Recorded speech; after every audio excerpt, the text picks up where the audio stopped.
Ito yung sinasabi naming Norana Island dito. Papasukin ko to for almost 8 years. Hindi na ako nakapasok dito. So papasukin natin to. Mapags po ngayon. So ayan, makita natin. Ayan, papasukin natin ang lugar na to, no. Pagi ngayon. Ayan, puting puti. Iwan ko lang kung makita pa ako doon. Dalawang island to, for almost 10 kilometers ko ito. Iikutin ko to bago ako lalabas dito sa lugar na to. This is my New Year ride. See you later. Ito yung loob ng isla. So walang katao-tao, ako lang mag-isa dito. Tingnan nyo.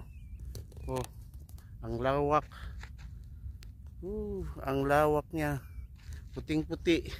Doon banda puting-puti kasi pags yun. So see you again later. Akala ko ako lang mag-isa, meron palang nakakamp diyan, no. Kita nyo yung yellow doon. Dalawang tent. Ayan, no. Ayan, no.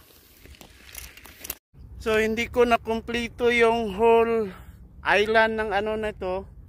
Ang pag-travel ko na pagpasok ko dito kasi may na-close doon banda sa mga military. So almost 1.5 kilometer ang nawala sa akin. So nag-shortcut na lang ako dito. Papalabas na tayo. Doon.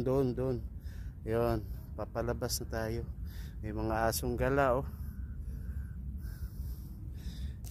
Yan yung nanghahabol sa akin noon.